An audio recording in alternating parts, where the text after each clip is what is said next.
Joining us today is Don Robertson, Executive Vice President and Chief Human Resource Officer at Northwestern Mutual, one of the nation's largest financial services companies. Don is a seasoned HR veteran. Prior to his role at Northwestern Mutual, Don developed work across the world at Packard, GE Capital, Stanford Research Institute, Aptus, and many other companies. Thank you, Don, so much for joining us today for RAM's Workforce Disruptor podcast. Great to be here. Thanks for having me. Don, you and I caught up a little bit before I hit the record button here. But for folks that don't know who you are, could you touch upon your background a little bit? Sure. And if you're open to it, focus on what it means to be an HR leader today compared to what your role was 20 years ago. Sure. Well, thanks, Manoj. And my role 20 years ago wasn't in HR, so I'll certainly be able to do that.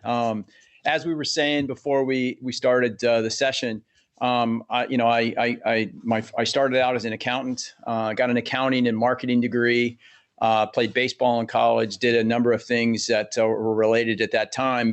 And I spent about the first, about 15, 17 years of my career in finance kind of roles, whether it be a CPA, a controller, a CFO, and a number of different financial analysts. And so I got a pretty strong background amongst a variety of companies, industries, geographies in the financial area. And then I kind of started to shift into general management roles, did a few startups, and as you touched upon, Stanford Research Institute, their consulting firm, where I was a COO and kind of general management. And then I spent the last 17, 18 20 years of my career in HR roles and at Hewlett Packard and a number of other companies. How I got into HR is a longer story, but what I will say is I spent a number of years in sales related at the back end of my finance roles. And one of the first ways I kind of got into HR was doing sales development, sales learning for the sales organization of HP. And that ultimately led to me kind of shifting over into HR and predominantly in HR business partner kind of roles, because I had a strong business background. I could relate well to business leaders and what they were trying to do and really bridge that gap between what HR was trying to do at a corporate level to what ultimately the business and the field needed. I think what's shifted in the last 5 to 10 years is HR is really today, in many respects, I think, if they're doing it correctly, kind of what I would call the change agents or the catalysts or the architects for a lot of the transformation that companies need to do around their talent, from an experiential standpoint, from a development standpoint, from an opportunity standpoint, and in many respects from a change management standpoint. And so one of the advantages I had was having so much understanding of business that allowed me to connect very rapidly with business leaders. But I do think as an HR professional today, one of the things you have to have is the ability to be agile and to pivot and to really understand and really help the business as a catalyst or an architect. And that's one of the big things that I spend a lot of my time on is really helping the business really transform and move forward. Go ahead. Yeah, I mean, it's interesting that you mentioned the word change because there's two schools of thought. One of it is to be a little bit averse to change and think of it as, well, this is going to cause friction, so how do I deal with it? Another school of thought, which it sounds like you've subscribed to, is embracing change as something that's necessary and inevitable and running with it. What changes are you seeing in the past 5 years from a talent perspective and from an expectations perspective in the workforce? Yeah, and first of all, to address your point, why I embrace change. Listen, nobody wakes up in the morning and just says, "Hey, I want to change everything," right? I mean, I think what you have to focus on, Manoj, is what's the outcome you're trying to get. I mean, I find when people disagree about their willingness to change, it's best to focus on, well, what's the outcome? What's it going to take to get you to that outcome? And oftentimes, it's going to require you to operate or think differently and to achieve that. And I think in terms of what I might see that's requiring it, it's moving from what I would describe as an analog world to a digital world. I mean, I think many of the skills and capabilities that existed up until a short time ago we're predominantly driven in what I would say in a kind of a batch concept, if you will, to think about it from the standpoint of ready now. And many of the concepts that from a talent standpoint for the future is about more of a ready now or an immediate, and we're seeing that. I mean, it wasn't that long ago when people were developing new web applications that they weren't really even thinking about the mobile side of that. And now you wouldn't think of developing an application that doesn't have a mobile element to it. That's probably even more pronounced than what you're doing on the web, because most people, and in fact, if you think globally, most people interact from a digital standpoint via their smartphone, not necessarily via computer. So I think that's a lot of the mindset is got to revolve around, from a talent standpoint, is what do you do to create a better digital experience? Because I don't really care whatever you do. Most companies, regardless of whether they're technology companies, in our case, we're a financial services company, but we think of ourselves more as a technology company because most of what people interact with us is digitally. And yes, we can have the best product, but if the experience isn't a powerful experience, it doesn't have the impact. Yeah. I mean, I don't think there's any disagreement that digitization, to some extent, automation is changing the nature of work. And yet there's a bit of a concern from a human capital perspective. What does it mean if everything gets digitized? You and I have both held roles in accounting. We've sold, and I share your passion for that as well to some extent. But where do you see human capital coming into play in an increasingly digital world? How does that look like 10 years from now? Well, I mean, it's hard for me to predict exactly what it's going to look like, but I certainly think from a people standpoint, the types of skills that are going to be most highly valued are really going to fall, I think, almost in two camps. People that have the technological element to build it, and people that have the business element to understand what you build. Though I think the most powerful skills that are going to be valuable in 10 to 15 years from now are people that have both. I mean, someone that has an understanding of what do you do to create the most powerful digital experience, but also has enough technical capability to understand, what that needs to look like, and from a business process standpoint. Because one of the biggest changes, Manoj, quite candidly, to get from here to there is most companies already exist and they have to change their business processes to be more designed to deliver that. I'll take us, for example.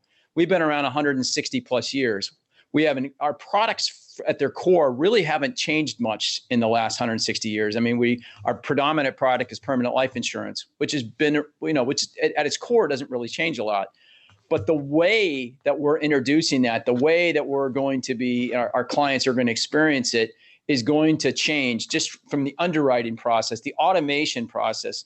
It used to be that if you wanted to get insurance, you had to get a doctor's appointment, you had to get an exam, you had to get a number of things that were what I would call pretty time consuming and not necessarily user friendly.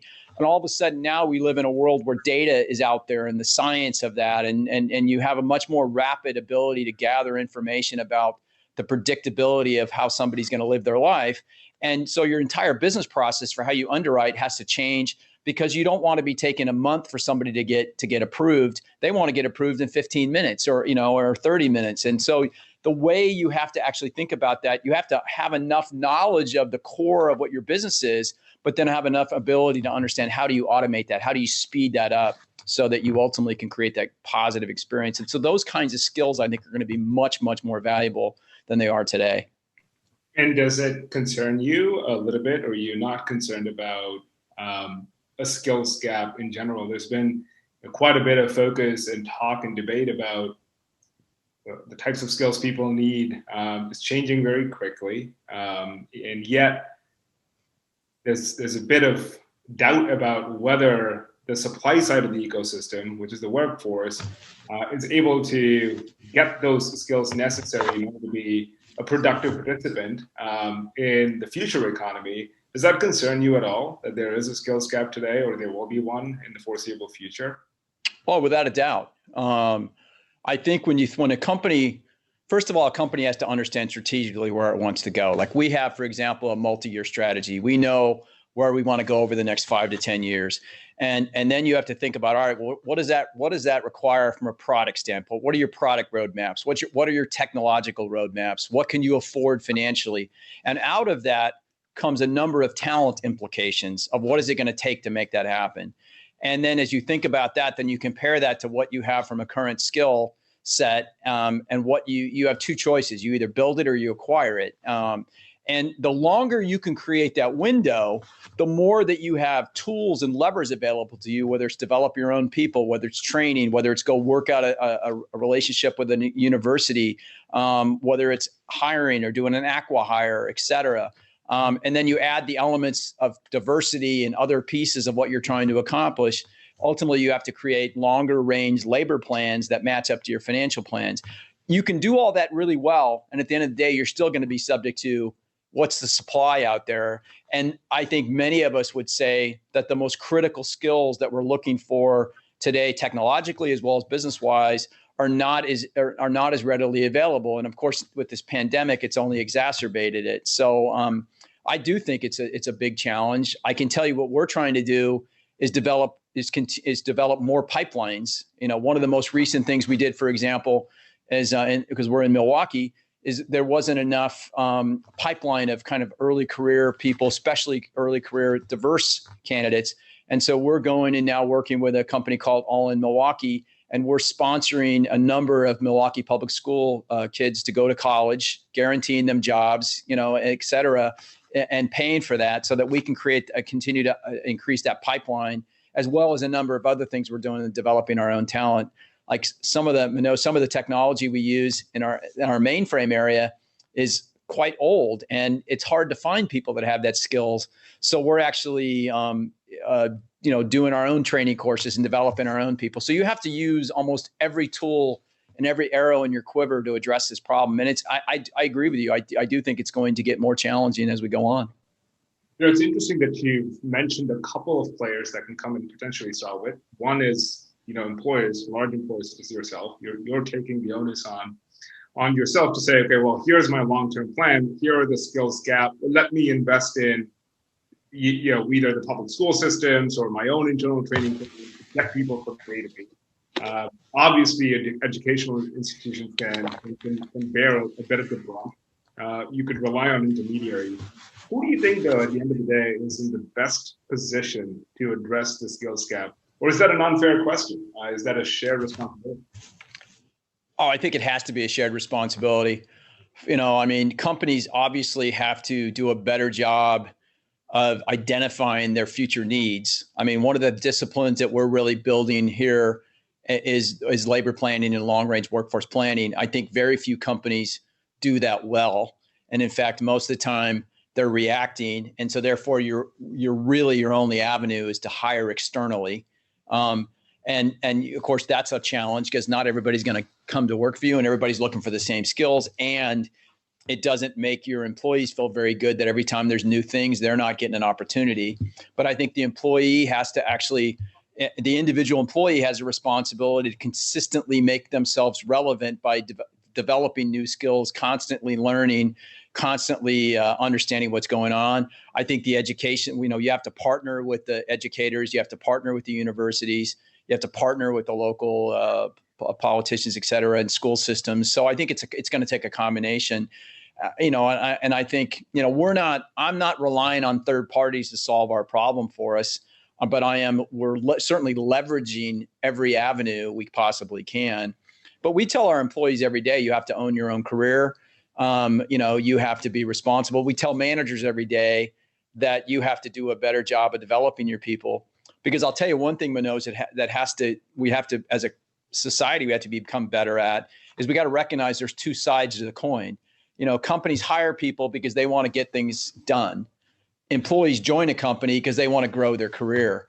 The more that we can marry those two things together, that while you're getting things done for the company, you're personally growing from that experience and developing new skills, then ultimately you start to have both sides win. And we know the companies that do that well because everybody wants to go work for them. But we have to do that consistently across the enterprise. And we have to, we have to teach every one of our employees and our managers that that's their responsibility to make that happen. I learned that early in my career. You know, I talked about my background. I got a chance to work at GE when Jack Welch was there. And one of the things that he really, I think, took a lot of focus on as a leader was that he was almost, his view was your performance as a leader was only going to be, in his eyes, superstar if you had many leaders that you created behind you. So, you know, in fact, if you had a great performance in the business unit you were in, that was fine. But what he also looked at was who around the company did you develop? And so we need to ultimately teach leaders that their responsibility isn't just to perform what they're doing, but to develop the future leaders. And I think that was something that, you know, but this was, you know, 30 years ago, but it's more relevant today than ever before. No, that's great perspective. That makes a lot of sense as a potential participant into the workforce or a current or future employee. I think today that's in top of people's minds are, you know, how do I future-proof my relevance, not just to the organization that I'm a part of, but as I think about my own career progression. And part of the relevance dynamic is picking up these skills, and whether it's company sponsored, whether it's something that I, as an employee, would do out of my own volition. I do think that that makes a lot of sense, and it's a shared responsibility. And then the other interesting thought from a workforce perspective is, well, there's skills that are changing, and I need to go pick up these new skills. But the nature of work is also changing. Right? 20 years ago, employment meant one conventional thing. You would participate and you'd be part of a large organization, and whether you're, you know, a salaried employee or you work on a commission structure, you're tethered to that employee and that employer and that employer alone. But what we've seen in the past couple of years is it's been democratized a bit. As a workforce participant, there's many different ways that I can think about my career, and there's many different ways that I can think about making money. You could, you know, use Upwork and be a gig worker. You could work with DoorDash or Uber on the side. You could be a content creator on TikTok and share your knowledge, right? What it means to be a teacher today, very different than what it means to be a teacher 10 years ago. Anybody with a webcam and some subject matter expertise can actually monetize their skills very easily today. How do you think about that as the world is changing quickly from organized labor, which is employer driven, to a decentralized gig worker type structure? From your perspective, as someone that's heading the function of a large company, knowing that the workforce now has a lot more options than they did before, how are you thinking about it? Yeah, I mean, you brought up some great points, and in fact, we're dealing with these very same issues. I'll give you an example. You know, we're a company that most of our employees up until 5-10 years ago had spent pretty much their entire career with us, and generally would spend it in probably one or two particular areas. And as you think about the skills of the future we're going to need, it doesn't just impact you from a talent standpoint, it impacts you from a culture standpoint. One of the things that we've been, really having an appreciation for, and really I've been pushing the company on, is it's all about skills. So we may need people that have specific skills, but don't necessarily want to work here their whole career. They may just, so we may need somebody that has a specific skill in web development or software development or a software engineer that wants to come in and really wants to work on cool stuff, because we have some cool stuff we're working on. But in 2 or 3 years, when they've worked on that cool stuff, maybe they want to go somewhere else. So you can't design your entire ecosystem to only be able to address people that want to spend 25 years at your company. You have to have the ability to be attractive to those people that want to spend 20 to 25 years, but also be flexible enough that you can attract the people that you may need, that you may only have for 2 or 3 or 4 years, because you need that skill. And I can tell you the one thing, I don't know that I would necessarily see the world moving to be as heavy gig worker or everything else, but I do think skills is going to become the currency of the future, more so than ever. Much less or more so than titles or roles or it's what are the skills that you actually have, and who needs them and how they're going to use them. And I think we're going to start to see more of those kind of roles being available, where you need somebody that come in, they do something for you they write some code, they do something. And employers, I think, like us, have to be more flexible to allow for that, because most of us build our cultures based on having an environment that is suitable for one type of person. And we need to be more flexible because it's not going to be the case. And, you know, when you go back to the 60s and 70s, right? I mean, people would, when I was growing up, it was like you took one job, you spent your whole career there, you got your gold watch, you retired. And even in the 80s and 90s, I remember when I made a couple job changes, and my grandfather who raised me, my Italian grandfather, said, you know, hey, kid, you know, you've taken like 3 jobs now. Nobody's going to trust you anymore. You know, whereas now, if you're not taking, you know, if you take 3 jobs in 10 years, people are going to think nothing of it. So I do think we've got to be more flexible and open. And I think that's the biggest change, Manoj, that I'm seeing is it's about skills, you know, and it's about, you need to be able to marry that. That doesn't mean you don't want a culture that can have both, but you have to have a culture that allows for both. Yeah, you know, I'm smiling because I think you're in the minority of people that that embraces this idea that it's okay for folks to spend a couple of years, 2, 3, 4, and move on and find other places where they want to demonstrate their skills. I can tell you that I do read a number of job posts and job descriptions that says, oh, we don't want job hoppers, right? And there's been this whole push that people bounce around. You can't stick at a company for 2 years. You don't have sticking power. To some extent, maybe some of that is true, but the way I look at it, and I, you know, again, share your sentiment on it, is you provide an environment that allows for both, and you get 2 good years out of a person. You get 2 good years out of a person. That's interesting. What else are you seeing in terms of workforce expectations, right? So one of the things we talked about is someone comes in and they say, I'm going to give a couple of good years at NM, and then I'll either stay around or move away. And as a organization, it sounds like, you know, you're okay with either outcomes. What other expectations are you seeing today from folks that want to participate in the workforce?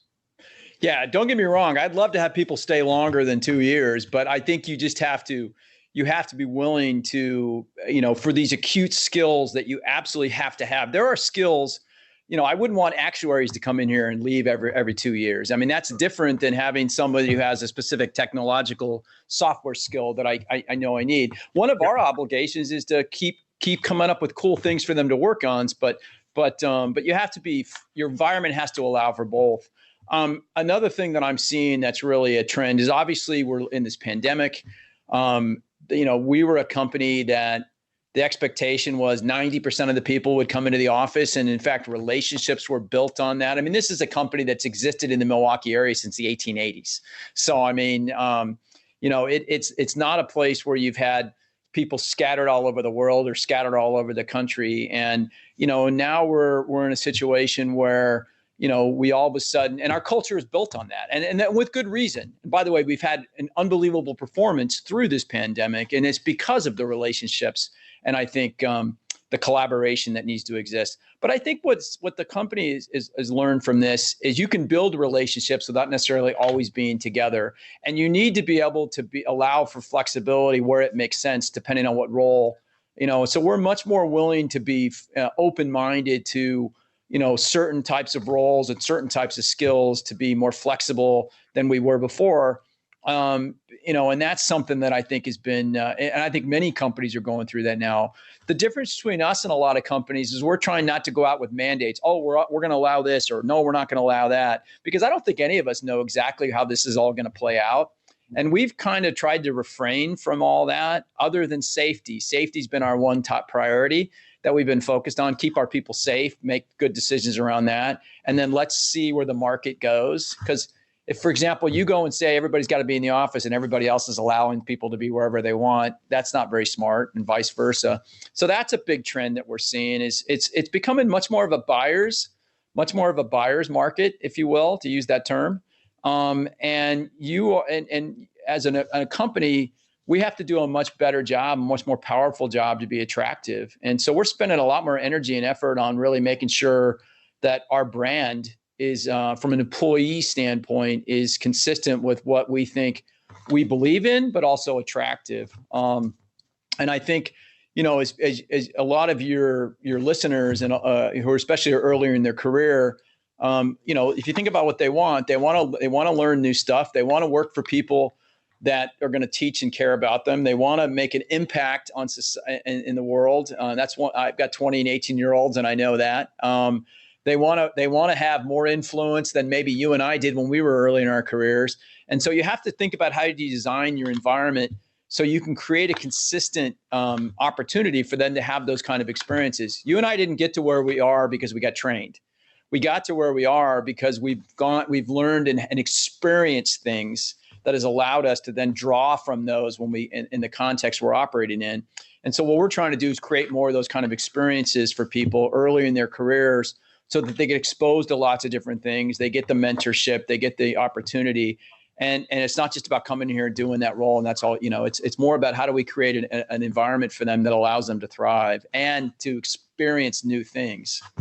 Do you think generationally, folks are asking more questions, specifically smarter questions of their employers? I remember when I started, I was just grateful to have a job. And listen, this is not a take on, hey, you should hustle culture versus you're someone that is taking advantage of what's been given to you. Because all the rhetoric aside, are you seeing employees today that are new participants in the workforce expect and demand more of employers, rightfully so, than people did 10 years ago?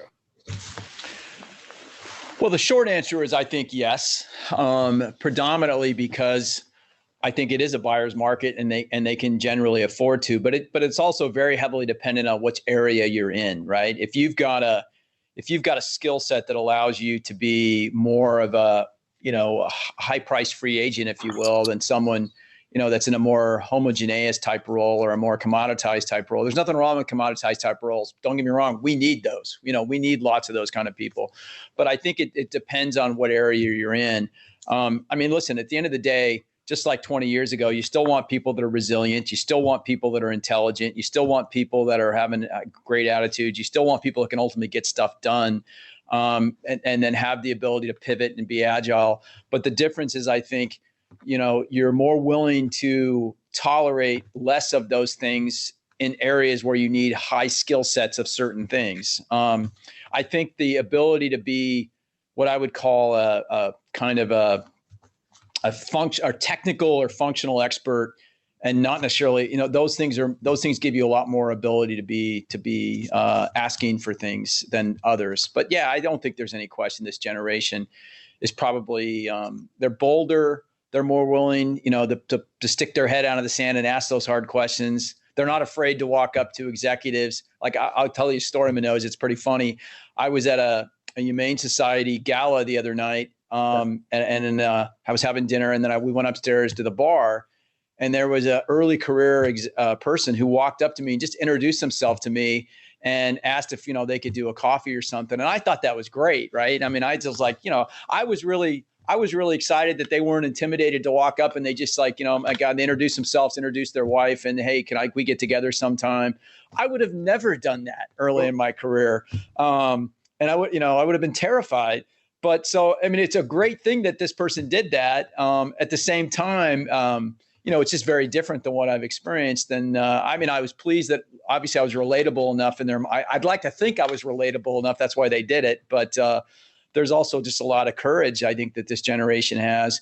I think the challenge for us as senior leaders in companies is to help them understand, how to build the life experiences to go along with it.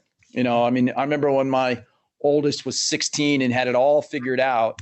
And now, of course, he's at his third year in college, and he was calling me. He said, "Hey, Dad, I don't think I have it all figured out." And of course, I'm like, I know that, but that's why you go through life, is to get those experiences. So the key is, how do you give that kind of mentorship and development for people?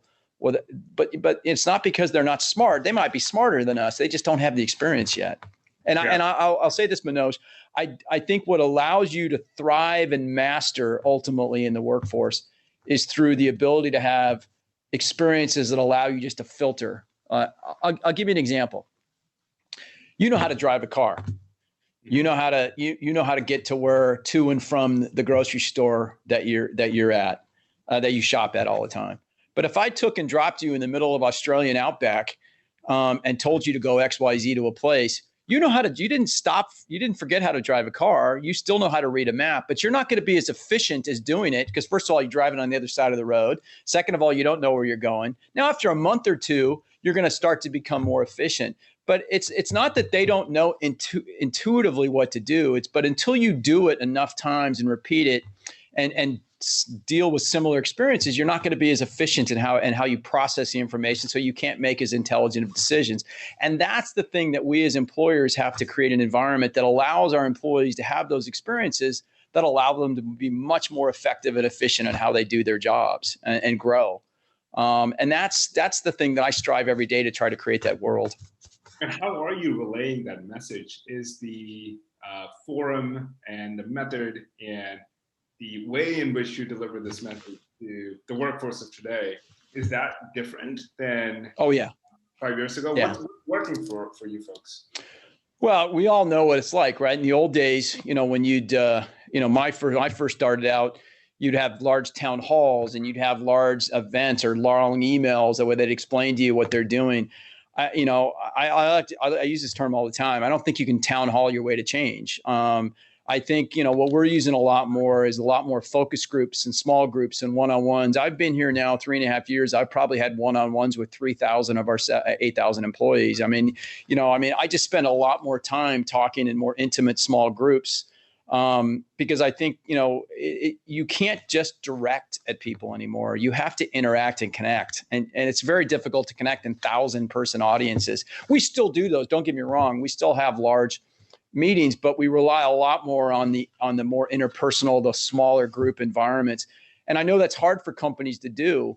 It takes a lot of time and a lot of energy. But I think that's one of the ways that I think we're operating very differently. Another example is you have to win over the hearts and minds of the people managers. Every people manager ultimately is managing your people.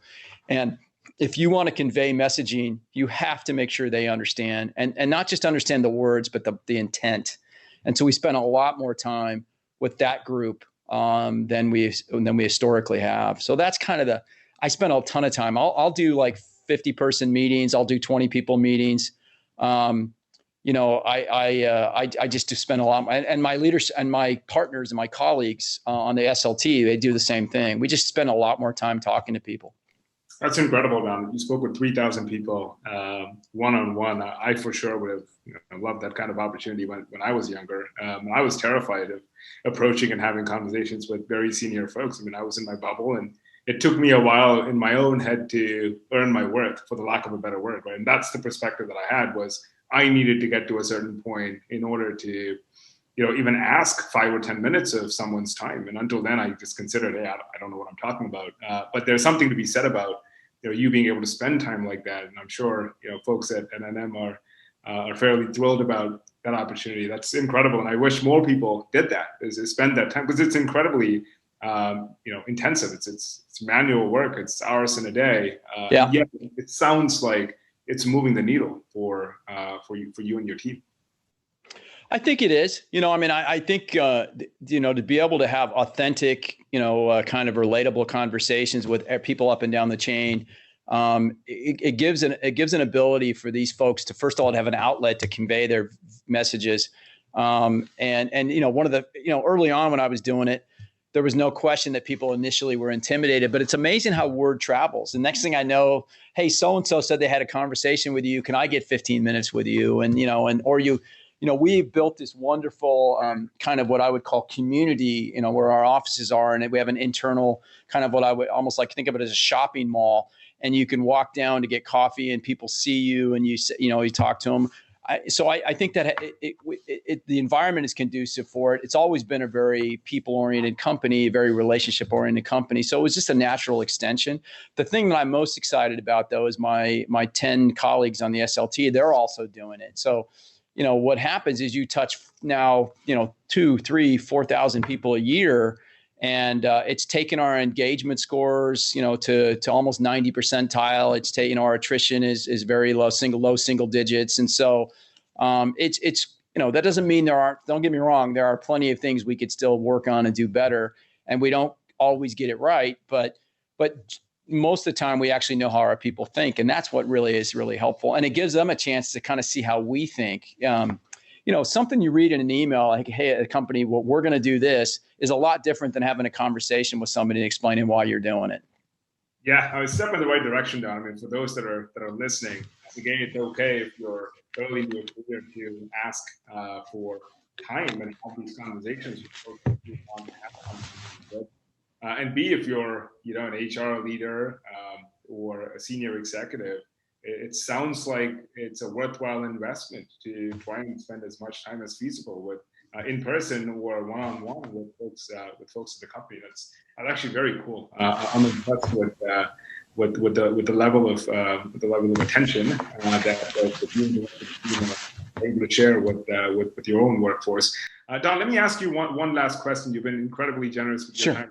I want to get your thoughts on this, and we'll call it a wrap. What are you most excited about for the future as it pertains to talent and workforce? The thing that I get most excited about is probably when I started my career 36 years ago, a lot of talent got recognized for where they went to school, who they knew. And what I'm most excited about is today, I'm a big believer in this, that it doesn't matter. You talked about it when you said anybody can publish, anybody can do TikTok. What I'm excited about for the future is that it doesn't matter, what your background is, where you went to school, what color you are, what anything else in your life. It's what skill and talent that you have, and that all people have an opportunity to succeed and perform. And it's much more of a level playing field, than it ever was. I mean, you remember there was, not that long ago, if you were a writer and you wanted to get published, you had to go through one of the big firms. Now you can just publish yourself. There's so many talented people out there that are getting opportunities to do things because of the ability to go straight to the market. And a lot of the, what I would call unnecessary bureaucracy or subjective human element is kind of out of the equation. And I still think we got a ways to go in terms of how we hire people, but I think it's amazing how much more people are now being valued on the skills that they have and the entrepreneurial spirit that they have than ever before. And I just see that continuing. And for me, someone who didn't go to a 5-star school and didn't necessarily get the 5-star degree, who spent the first 10 or 15 years maybe trying to overcome some of that, and I try to give it back now by, trying to uncover those unicorns. I try to be a little bit of a talent whisperer to get to know the talent that's out there that maybe somebody else doesn't know. That's exciting, and I think that's only going to continue. And I would just encourage people out there to, regardless of your backgrounds and anything else, to really have a thought in mind of what they want to accomplish, and don't let anybody hold you back. And that's what's exciting for me.